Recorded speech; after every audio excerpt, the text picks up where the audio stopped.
Tak to vás pekne zapálil, keď pol dňa študoval Pomodoro, však to je tak na 2 minúty. Marketing obedu, 30 stráviteľných minút o marketingu od marketingovej agentúry Basta Digital. V marketingu pôsobil viac ako 15 rokov. Bol zamestnaný v agentúre, jednu vlastnú agentúru viedol, bol Google tréner, školil, tvoril videoobsah. Nakoniec sa na to všetko vykašľal. Dnes je hlasom produktivity, má vlastný podcast o AI a rád hovorí o tom, ako robiť menej a žiť viac. Je celý potetovaný a ja sa ho spýtam aj na to, či by si dal umelej inteligencii navrhnúť ďalšie tetovanie. Mojím dnešným hosťom v relácii Marketing obedu je Kamil Aujesky. Moje meno je Jan Laurenčík a môžete odoberať našu reláciu. Kamil, vítaj v relácii Marketing obedu. Ďakujem za pozvanie.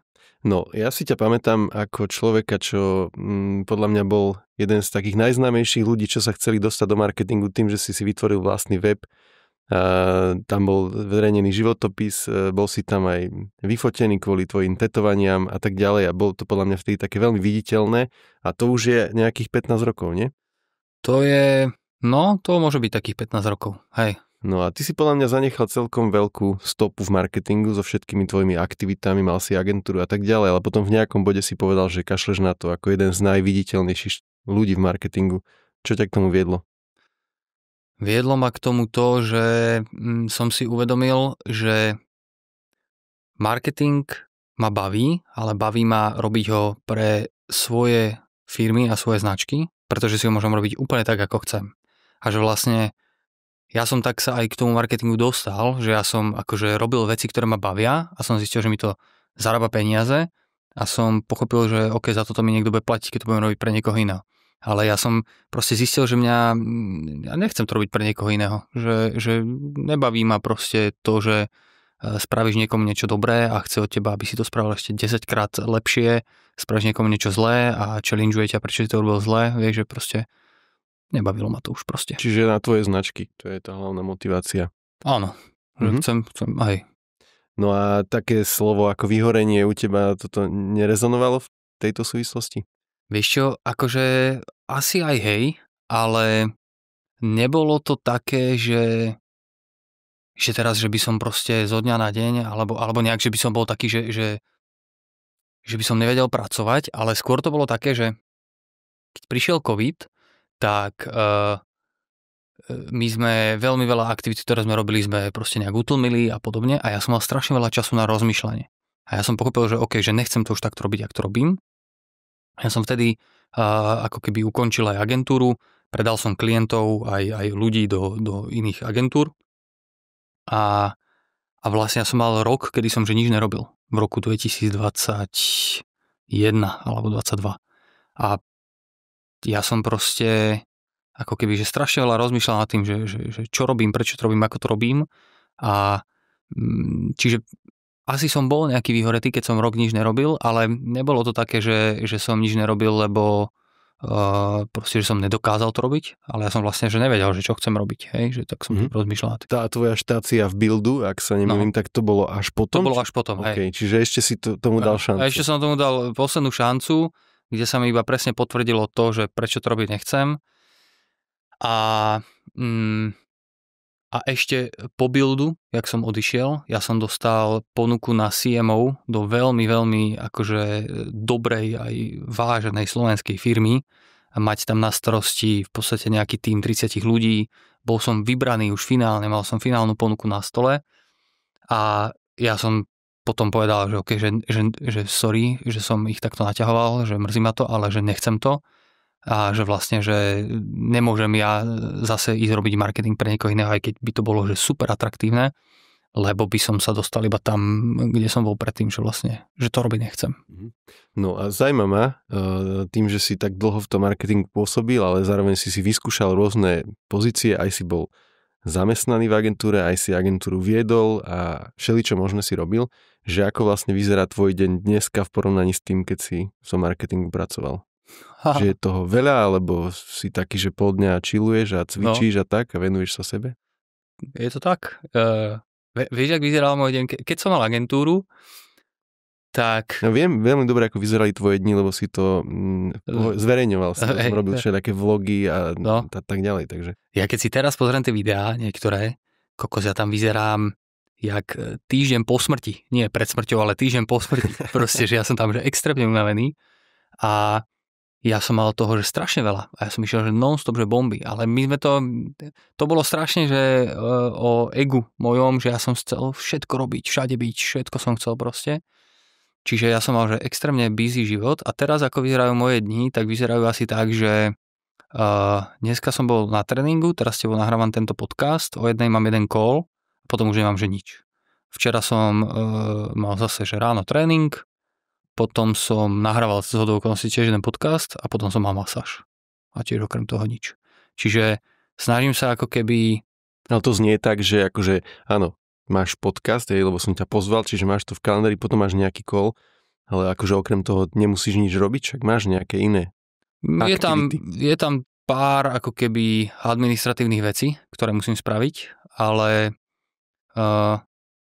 že moja firma, ktorá mi generuje peniaze, tak tam som si trackoval čas, že na ňu potrebujem mesačne spendnúť tak 30 až 40 hodín. To je niečo, čo robím. A potom mám aktivity, ktoré ma baví robiť ohľadom umelej inteligencie a produktivity a to je, že čisto, že ako si to vymyslím. Hej, a teraz nemám naplánované napríklad žiaden webinár, či s tým nemám, že žiadnu robotu. Čiže skôr ako keby teraz tá reálna moja robota je taká, že rozmýšľam nad tým, že ako to idem uchopiť a rozmýšľam nad tým, že či spravím ďalší webinár, či nejaký produkt alebo niečo, že také, že také brainstormingy sám so sebou, hej? A to si viem dať na bajku, to si viem dať pri cvičení v sauničke a podobne, čiže takto. Chápem, no a teraz ja si myslím, že takých ľudí, ktorí sú v tom marketingovom linčeku, ale nevedia sa z neho dostať a možno, že by aj radi, je dosť, hej, že a čo by si teda poradil takým ľuďom, že oplatí sa to risknúť a robiť niečo úplne iné? Aj keď niekto možno nie je taký podnikavý ako ty zrovna? No, ja si myslím, že sa to oplatí. Akože nemusí byť podnikavý, ale keď niekto robí v marketingu a teraz má pocit, že nevie, že či je to úplne to, tak nech začne robiť hocičo iné. Nech ide natierať bagety niekam v kľude. A čo sa najhoršie môže stať? Najhoršie sa môže stať to, že si povie, že OK, toto je úplne nezmysel, nechcem to robiť a vráti sa k tomu marketingu. Vieš, že ja som to tiež bral tak, že dobre, ja tu končím s marketingom a že čo sa môže najhoršie stať? Že spravím ďalšie videjko, že som naspäť. Vieš, že akože proste to je úplne v pohode. Podľa mňa treba skúšať. A vieš, čo je marketing? Ja marketing odporúčam všetkým ľuďom po škole by som odporúčil proste robiť marketingu.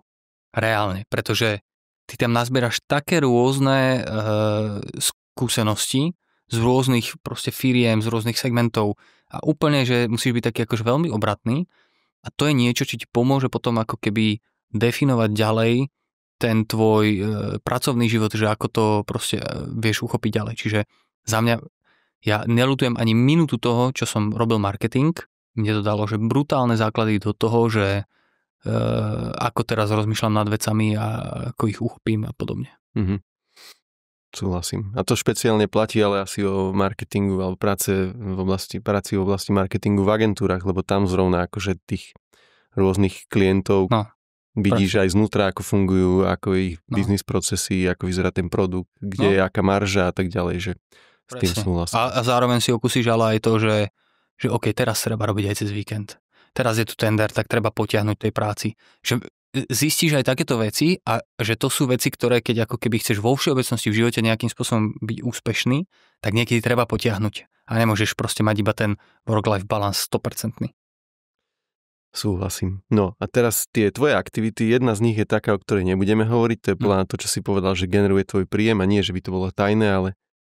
Nepromujem svoju firmu. Nepromuješ svoju firmu? Hej. No ale že ja keď som videl jednu z tvojich aktivít, to Don't Die Busy Club, čo je vlastne celé o produktivite, tak som si povedal, akože, že čokoľvek by som si predstavil, že Kamil bude robiť po tom, ako zavesil marketing na klinec, ale v živote by som netypol, že budeš ty riešiť produktivitu. Fakt? Neviem, či mám nejaké predsudky, ale nikdy by ma nenapadlo, že ty v tejto oblasti môžeš byť niekto, kto niekomu ide radiť. No a že, no, vážne, úplne vážne. Dobre. Že skôr by som ťa typol na kreatívneho človeka, a takého, čo podľa mňa, že nedodržiava deadliny a len tak proste, lebo som ťa tak vnímal, keď si proste bol veľmi aktívny, robil si všelijaké videá, všelijaký content. Skôr by som ťa typoval na takého kreatívneho človeka, čo možno, že v tom nejakom, že time tracking, alebo že nejaké, že prioritizácia, že bude mať problém. No. Jak k tomu došlo, že don't die busy? Že videl si tam nejakú dieru, alebo... Vieš čo, nie. Ja som rozmýšľal nad tým, že čo ma baví a čo dlhodobo robím. A ja celý život pracovný svoj som riešil produktivitu. A to je inak akože dobré, že ako vnímaš ty mňa, že takého kreatívca, ale ja mám strašne rád procesy. Ja mám strašne rád nejaké štruktúry vo veciach a proste ja som rozmýšľal nad tým, že čo ma baví a na základe toho, čo ma baví, som si vyskladal presne Don't Die Busy Club. A ono to vzniklo celé tak, že ten Don't Die Busy Club je o tom, že ja som povedal pred rokom a pol alebo 2, že produktivita bude oveľa proste dôležitejšia a oveľa viac skloňovaná v tejto dobe AI, ktorú teraz žijeme. Čiže ja mám, že Don't Die Busy Club ako platformu, kde riešim vlastne, že produktivitu a kreativitu a vďaka AI. Hej, že akože dosť veľa do toho, ako keby implementujem to AIčko. Ale sú to aj není to iba o AIčku, sú to samozrejme aj nejaké strašne rád, ako keby napríklad ja si študujem štúdie o tom, že ako funguje mozog, hej, alebo že čo sa deje, keď scrolluješ na sociálnych sieťach, keď akože oddychuješ v úvodzovkách, lebo neoddychuješ, hej, lebo sa ti proste vyplavujú do mozgu napríklad taká látka, že glutamát, ktorá ti zabezpečuje to, že robiť rozhodnutia pre teba je oveľa ťažšie, hej, ako keby, že nemáš ten glutamát nadmernom množstve a takto. Čiže nebolo to, že by som videl dieru na trhu a teraz som si povedal, že idem do toho nejak hupsnúť, ale bolo to, že viem, že AIčko bude brutálne rásť, viem, že ma baví produktivita a čo viem okolo toho robiť. A ja som pred rokom a pol si povedal, že idem robiť podcast o týchto témach. Ja som nahral 4 podcasty, 4 epizódy, ktoré boli že úplne hrozné. Hej, že nikdy som ich ani nezverejnil. Jednu som sa mi zverejnil a presne mi tam aj ľudia písali to, čo som si aj o tom myslel, že to také zmetené, že som tam skákal z jednej strany na druhú a proste, že nebolo to uchopené. A mne to strašne pomohlo tieto 4 podcasty, že ja som si upratal v hlave, že čo. A úplnou náhodou ma potom oslovil Martin Fenčák, o ktorom sme sa už bavili, pred nahrávaním, že ja by som mal robiť podcast pre Bauer Media Group a že malo by to byť o AIčku. A ja mu hovorím, že áno, že ja už som tu mal pokusy, ja už som nahral proste podcasty o AIčku a produktivite a nejakej kreativite, ale som to vôbec nemal uchopené a on tomu dal ten taký akože tie kontúry toho, že ako by to malo vyzerať. Čiže on to brutálne domyslel. Čiže taká dlhšia odpoveď asi na tvoju otázku. Ale v pohode. Pochopil som viacej. No. Jednu vec ešte by som trochu venoval aj tej produktivite, že tak zvonku je, že ty o tom hovoríš takto veľmi pekne, ale tak zvonku to vyzeralo tak, že produktivita, lebo ešte mne sa zdá, že si začal o tej produktivite hovoriť alebo dávať niečo na LinkedIn ešte keď AI ani nebol v takom hype a tak, ale že na niektorých ľudí to pôsobilo tak, že Kamil, že je akože odborník na všetko, že tú tému riešiš, potom teraz akože AIčko riešiš a tak pred tým marketing, že nebal si sa tohto, že niekto povie, že však čo ty chceš k tomu hovoriť? Nie, lebo ja som produktivitu riešil, keď si pozrieš môj YouTube, tak ja tam mám, pred 7 rokmi som natáčal videá o produktivite, reálne, že ako fungujem v práci. Normálne som tam vysvetľoval, že ako mám nastavené nejaké svoje systémy fungovania, aby som dokázal byť produktívny. Takže tohto som sa nebál. A druhá vec, že viem, ako funguje marketing a viem, že proste čím viac som na očiach s nejakou konkrétnou témou, tým viac ma ľudia budú rešpektovať a nie do úplných detailov si tam riešia proste, že teraz som tu 15 rokov robil marketing a čo teraz robím produktivitu alebo čo, že je to aj o tej nejakej emócii s tým spojenej. Alebo tak, hej. Ale nebal som sa, že odborník na všetko. A na akú konferenciu, keby ťa teraz niekto mal zavolať na nejakú konferenciu ako speakera, tak na akú by ťa mali zavolať, aby si tam akože dobre bol pozicionovaný? No idem teraz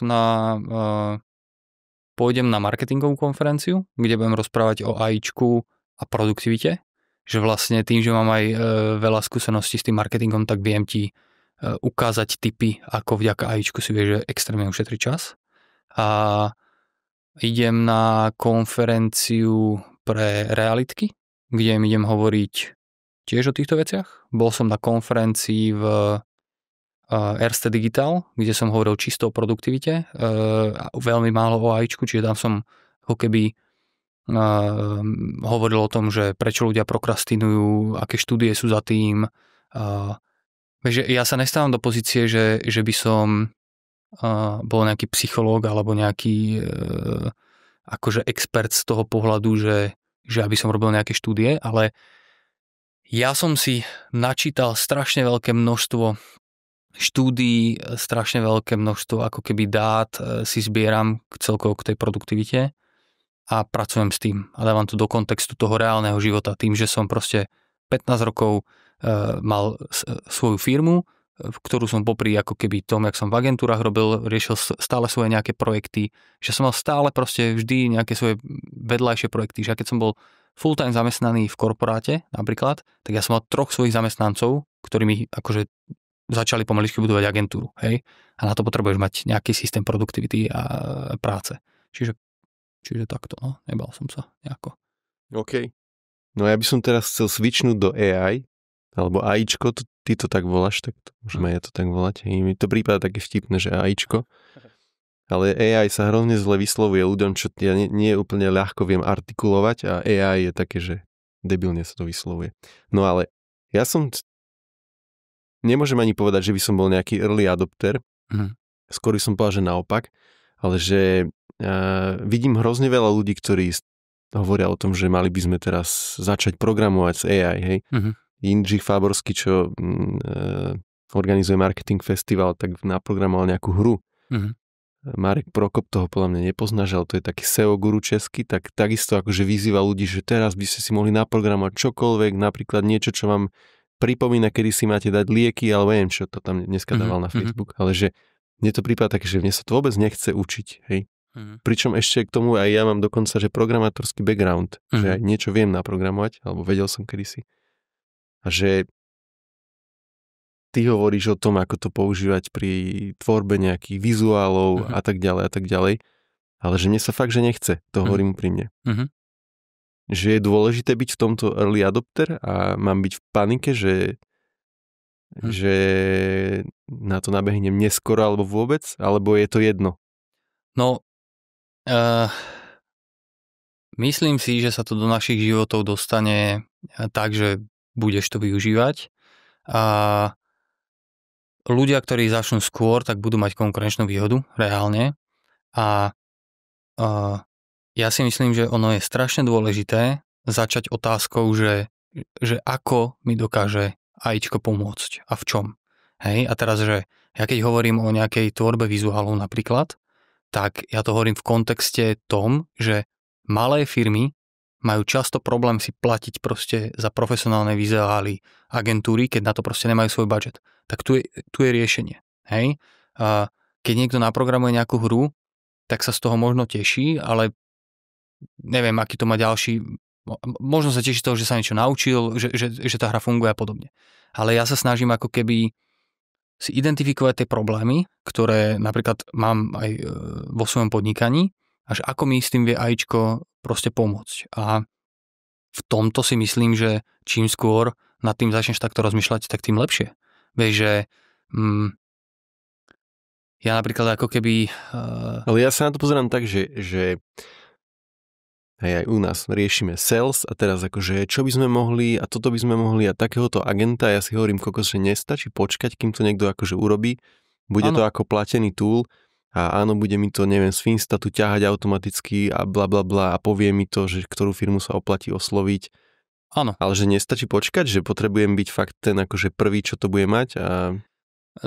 Záleží, lebo napríklad moja firma podniká v špecifickom segmente a teraz, že tam tie túly nebudú. A teraz moja extrémna konkurenčná výhoda je, že ja som si zautomatizoval celý proces aj vďaka AIčku a ja napríklad na... A to aj vďaka AIčku vravíš, akože... Že čo, promile si tam spravil vďaka AIčku, Nie. alebo akože 30% nejakej tohto? Lebo vieš, akože ja keď sa spýtam ChatGPT, že neviem, povedz mi, prečo moja malina na balkone vyschla, tak povie proste nejaké bullshity a seká mi to v aute, keď hovorí nahlas a tak ďalej a tak ďalej. Že to okej, tak nevie to poradiť ani takúto banálnu vec, tak neviem, že či by to vedel nejakú akože zásadnú, kde sa môže... Takže koľko percent toho je vďaka AIčku? No, ja ti poviem konkrétny príklad. A pred rokom a pol mi programátor naprogramoval, že ja to volám, že online cenová ponuka. Čiže prišiel si k nám na web, dal si nejaké vstupy a rovno ti to vyhodilo cenovú ponuku, poslal ti ju do mailu, PDF-ko a podobne. Potom sme to upravili, že už to si nevie vyklikať na webe ktokoľvek, ale robí to moja kolegyňa. Hej?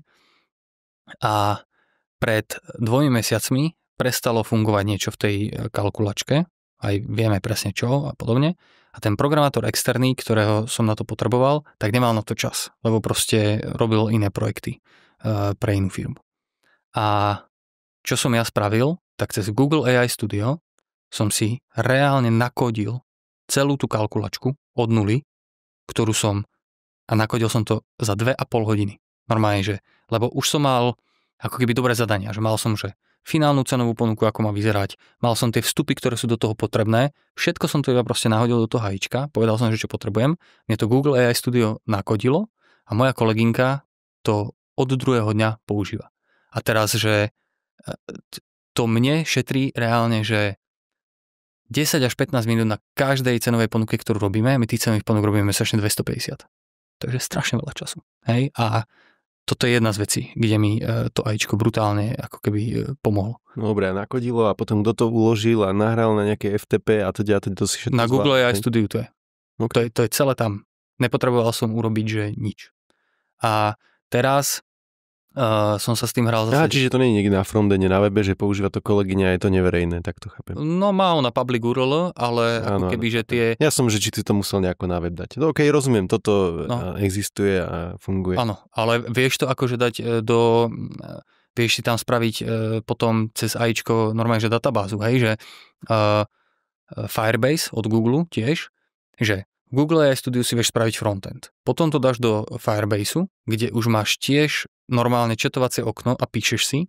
Tam už si vieš vytvoriť normálne databázu, tam už si vieš nakodiť proste sofistikovanejšie funkcie a vieš to normálne deploynúť na svoj normálne nejaký web a používať to ako nejakú aplikáciu. Ale to už... No ale čo je ako keby, že čo som tým chcel povedať je to, že v mojom špecifickom prípade ja nemôžem čakať, že niekto urobí takýto tool, ktorý bude robiť takéto akože prepočty, lebo je to veľmi ako keby špecifické. Hej?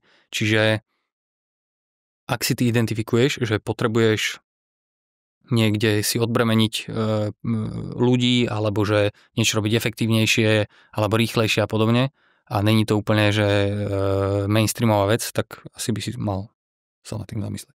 OK, a hovoríš samé pozitíva, sú aj nejaké veci, čo AI akože prináša ako nejakú hrozbu, alebo niečo, čo nie dáva, ale berie? Strašne veľa. Akože v našom podcaste Žijeme z sci-fi sme nahrávali epizódu o tom, že ľudia si tvoria intimné vzťahy s chatbotmi. Hej? A teraz mal som tam normálne psychologičku ako hostku, ktorá hovorila, že k nej príde mladistvý, 16-17 ročný chalán, on povie, že sa rozišiel s frajerkou a po pár minútach rozhovoru zistia to, že on hovorí o tom, že sa rozišiel s chatbotom.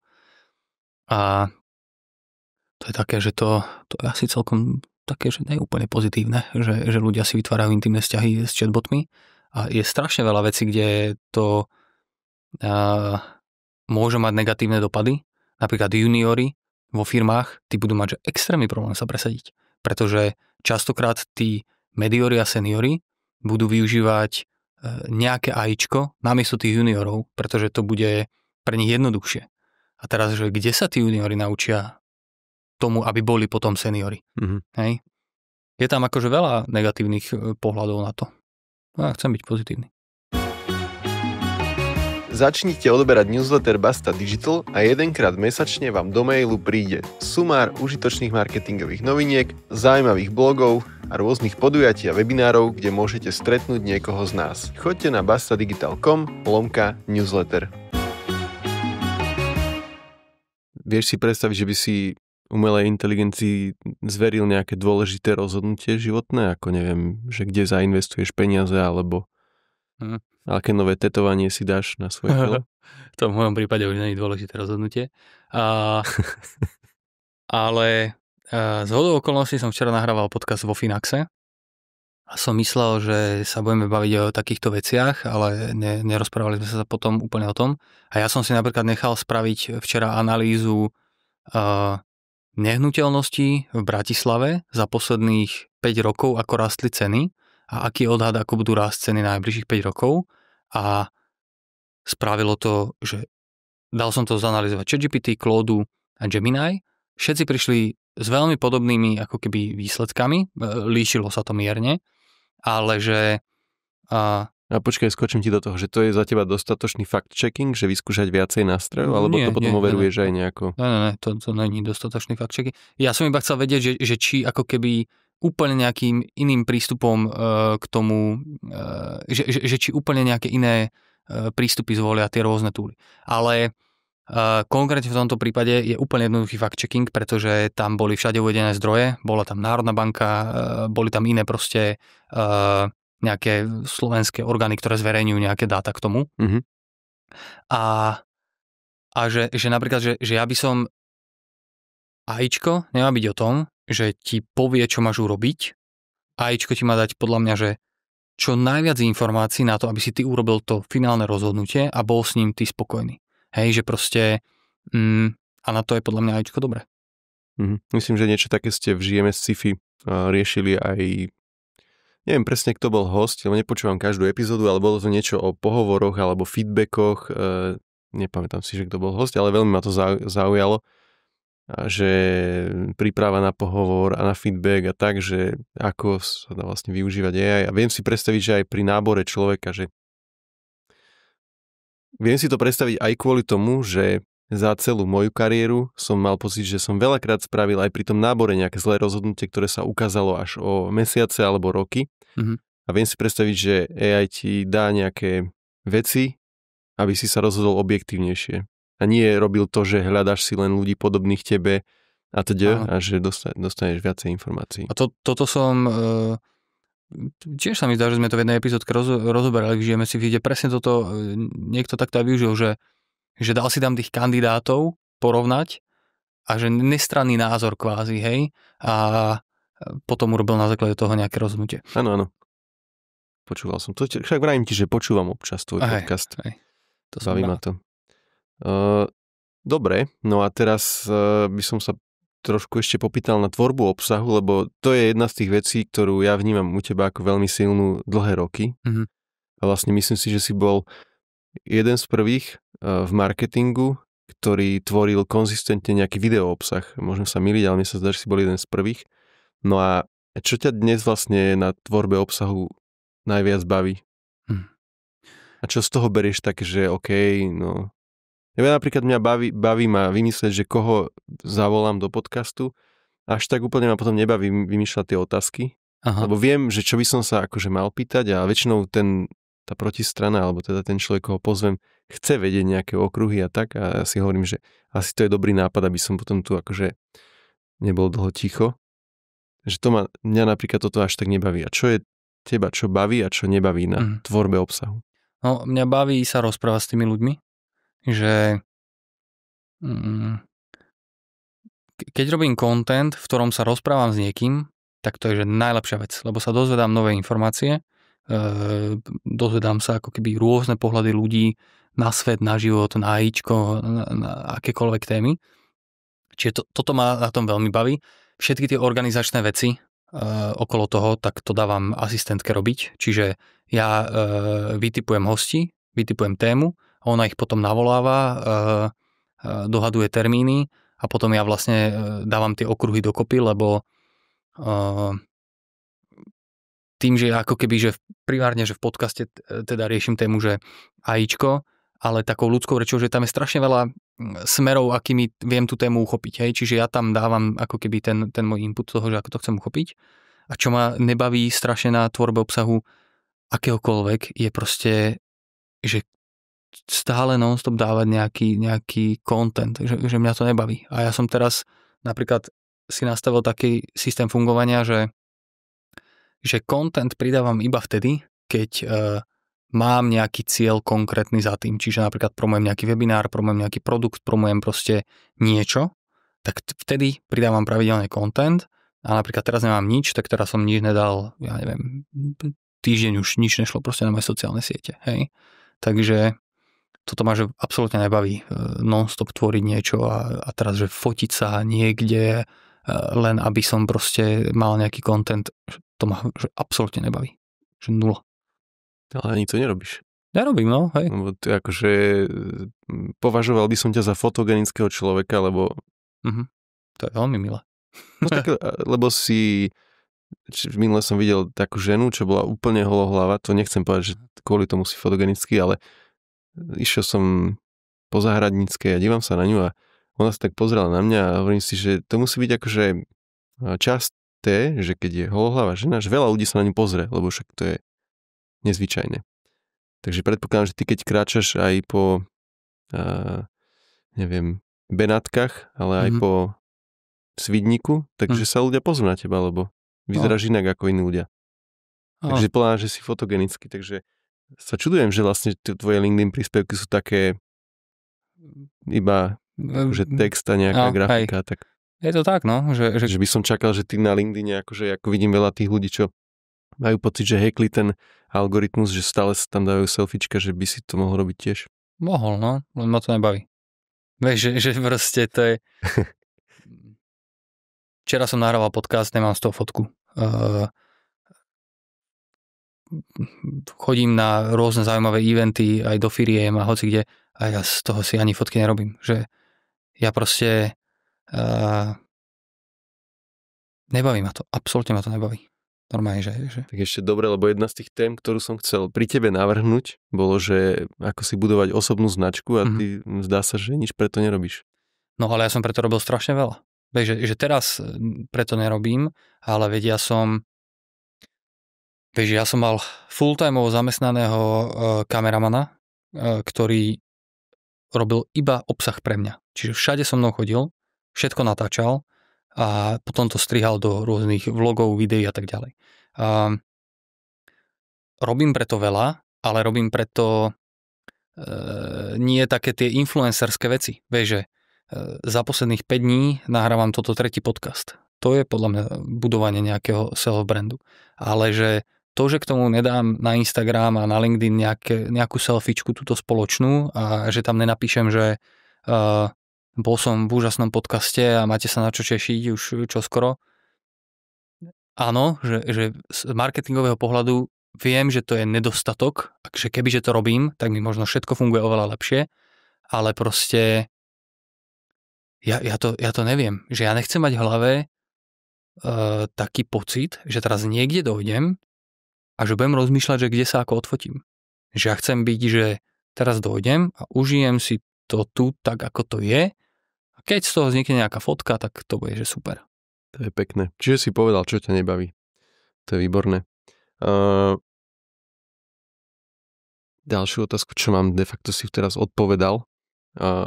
Mám tu ešte takých zopár, lebo máme už len pár minút, zopár takých rýchlych otázok, ktoré si vyžadujú rýchlu odpoveď a úprimne nevymýšľal som ich ja, ale zdali sa mi fakt, že dobre. No, prvá je, že najproduktívnejší hack, ktorý si kedy objavil. Keďže si sa venuješ produktivite, tak na to zaujíma. Pomodoro technika. Poznáš ju? Nie. Mal som jedného kolegu, on dneska je vlastne, to môžem to aj povedať, lebo je veľmi úspešný, myslím si, že šéfuje nejakej časti marketingu tomuto jak sa to volá, čo kedysi bol veľmi, veľmi úspešný slovenský startup, personalizačný tool na web. Exponent. No.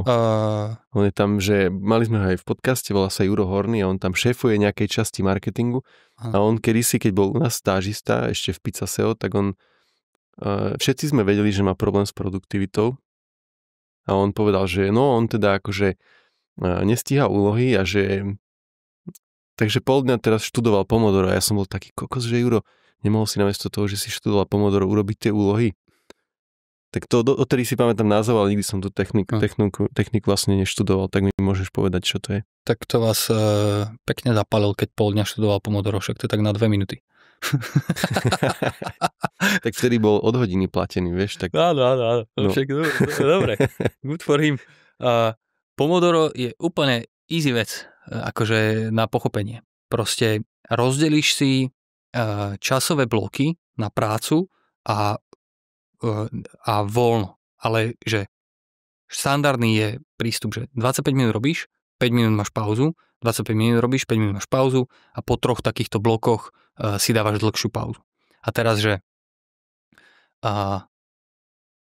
čo je na tom akože dobré a že prečo to reálne funguje, pre mňa sú dve zásadné veci. Prvá vec je, že keď mám pred sebou náročnú úlohu, do ktorej sa neviem dokopať. Hej? Že proste, že viem, že ma čaká niečo, nejaká dlhá príprava na prezentáciu, alebo že mám teraz napísať nejaký náročný e-mail klientovi alebo niečo, tak ja keď si pustím reálne ten timer na telefóne, ktorý sa volá, že paradajková polievka, tak ja viem, že budem pracovať iba 25 minút.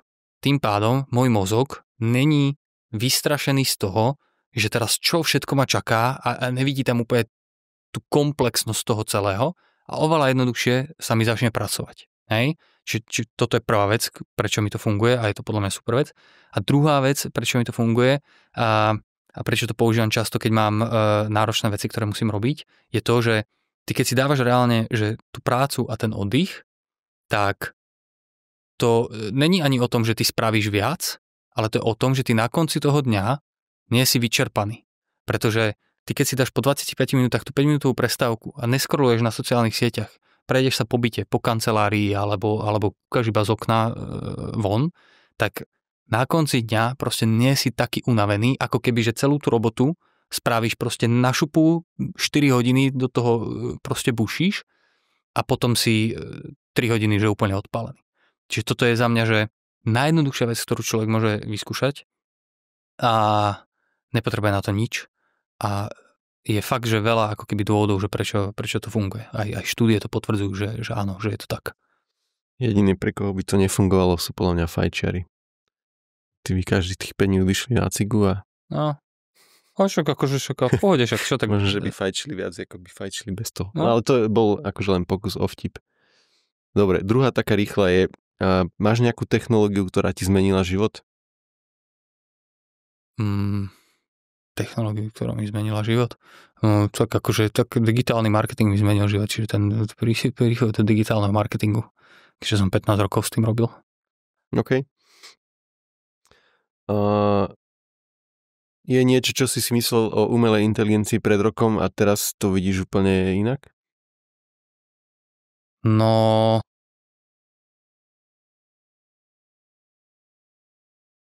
Myslím si, že pred rokom som...